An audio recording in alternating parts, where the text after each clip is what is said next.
Le renouveau, l'héritage du Bouddha. La paix ne surgit qu'ainsi, quand il n'y a ni passé, ni futur.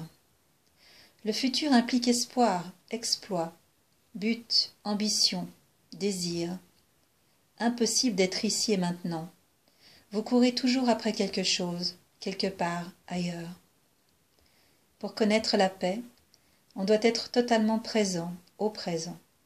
Et c'est de là que surgit le renouveau de la vie, parce que la vie ne connaît qu'un seul temps, le présent. Le passé, c'est la mort. Le futur n'est que la projection d'un passé mort. Comment pensez-vous au futur? Vous y pensez en fonction du passé, et c'est ce que vous connaissez, et vous le projetez. Bien sûr, en l'améliorant, en plus beau, mieux enjolivé, toutes les souffrances sont mises de côté, et seuls sont choisis les plaisirs, mais c'est du passé. Le passé n'existe pas, le futur non plus, seul le présent existe. Être dans le présent, c'est être vivant au summum, et c'est cela le renouveau. À la veille de son départ du palais, à la recherche de la vérité, l'épouse de Gautama le Bouddha mit au monde un enfant. C'est une histoire si humaine et si belle. Avant de quitter le palais, il voulut voir le visage de l'enfant, son enfant, le symbole de leur amour. Il se rendit dans la chambre à coucher de sa femme. Elle dormait, et l'enfant était enveloppé dans une couverture près d'elle. Il voulut soulever la couverture pour regarder le visage de l'enfant, car peut-être ne reviendrait-il jamais. Il partait en pèlerinage inconnu. Il osait tout risquer. Son royaume, sa femme, son enfant et lui-même, pour aller à la recherche de l'illumination. Une chose dont il avait entendu parler comme d'une simple possibilité, mais qui était arrivée à quelques rares personnes qui l'avaient recherchée. Et comme tout le monde, il était plein de doutes, mais c'était le moment de décider. Il était décidé à partir, mais l'esprit humain, la nature humaine.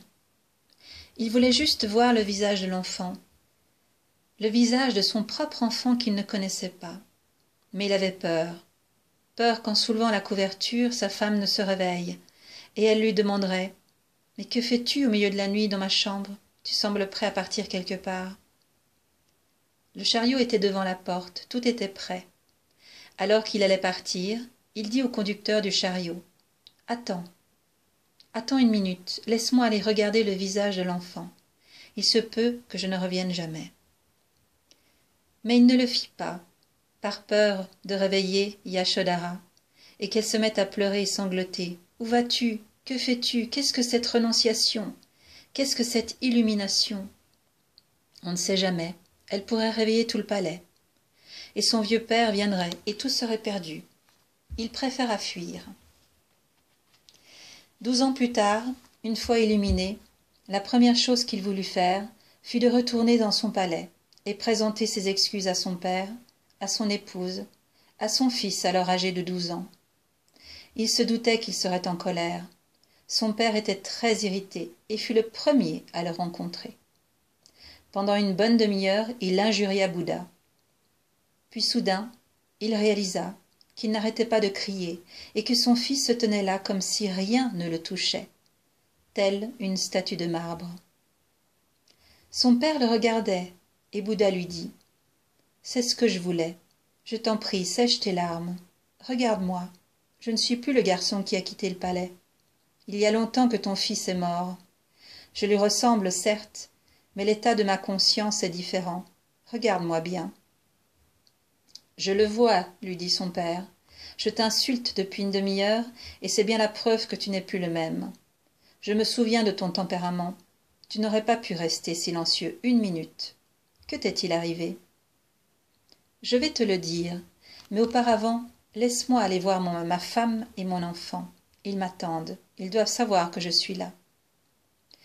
La première chose que sa femme lui dit fut « Je peux voir que tu t'es transformé.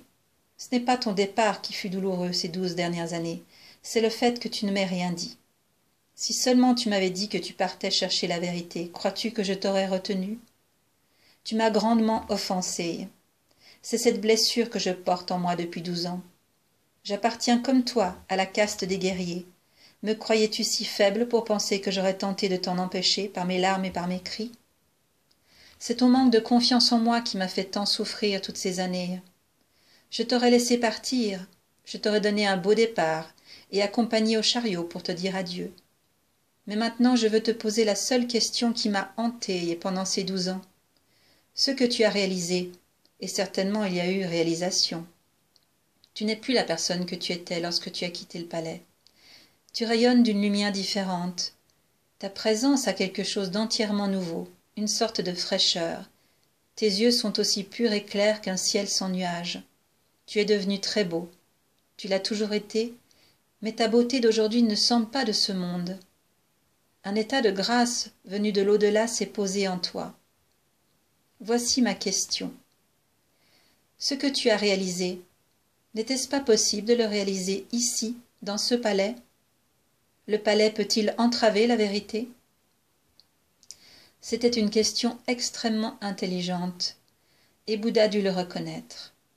Oui, cela aurait pu se passer ici, mais en ce temps-là, je ne le savais pas.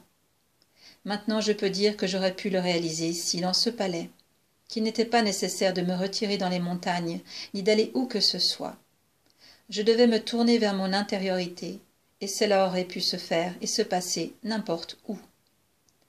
Ce palais aurait été aussi bien adapté que n'importe quel endroit. Mais je ne le sais que maintenant. À ce moment-là, je n'en avais aucune idée. Il te faut me pardonner. Je n'ai pas douté de toi ni de ton courage. En fait, c'est de moi que je doutais. Et si je t'avais vu t'éveiller, et si j'avais vu notre enfant, je me serais posé des questions. Qu'est-ce que je fais là? Quitter ma belle épouse, dont l'amour et la ferveur envers moi sont absolus. Quitter mon enfant nouveau-né. Si c'est pour le quitter, pourquoi l'ai-je mis au monde? Je fuis mes responsabilités. Et si mon père s'était réveillé, il m'aurait été impossible de partir. Ce n'était pas par manque de confiance en toi, mais envers moi-même. Je me savais hésitant, je n'étais pas totalement convaincu par la renonciation. Une part de moi disait « Que fais-tu » Une autre disait « C'est le moment ou jamais. Si tu ne le fais pas maintenant, ce sera de plus en plus difficile. Ton père se prépare à te couronner et une fois couronné roi, ce sera plus difficile. » Yashodhara lui dit « C'est la seule question que je voulais te poser et je suis extrêmement heureuse de ta sincérité, lorsque tu dis que cette réalisation peut se faire ici ou n'importe où. Ton fils qui se tient là, un petit garçon de 12 ans, m'a toujours demandé de tes nouvelles, et je lui disais « Sois patient, il reviendra, il ne peut pas être si cruel, si désobligeant, si inhumain, un jour il reviendra. Peut-être que ce qu'il est parti chercher prend du temps, mais une fois qu'il l'aura trouvé, la première chose qu'il fera sera de revenir. Voilà ton fils, et je veux que tu me dises quel patrimoine vas-tu lui laisser. Que vas-tu donner à ton fils? Tu lui as donné la vie, et maintenant, quoi d'autre? » Bouddha ne possédait rien, si ce n'est son bol de mendiant. Alors il appela son fils, dont le nom était Raoul, le nom que Gautam le Bouddha lui avait donné. Il appela son fils près de lui et lui donna son bol de mendiant. Il lui dit « Je ne possède rien. Ceci est ma seule possession. À partir de maintenant, j'utiliserai mes mains comme bol pour ma nourriture, pour mendier ma nourriture. En te donnant ce bol, je t'initie au sannyas. C'est le seul trésor que j'ai trouvé, et j'aimerais que toi aussi tu le découvres. » Il dit à Yashodhara, « Tu dois être prête à faire partie de ma communauté de sannyasines, et il initia sa femme. Le vieil homme était là, observant toute cette scène. Il dit à Gautam le Bouddha, « Ne m'exclus pas. Ne veux-tu pas partager ce que tu as trouvé avec ton vieux père? Ma mort est très proche. Initie-moi. » Bouddha répondit, « En réalité, je suis venu pour vous emmener tous avec moi, car ce que j'ai trouvé est un royaume bien plus grand, un royaume éternel qui ne peut être soumis. Je suis venu ici pour que vous puissiez sentir ma présence, sentir ma réalisation, et pour que vous deveniez mes compagnons de voyage. » Très belle journée.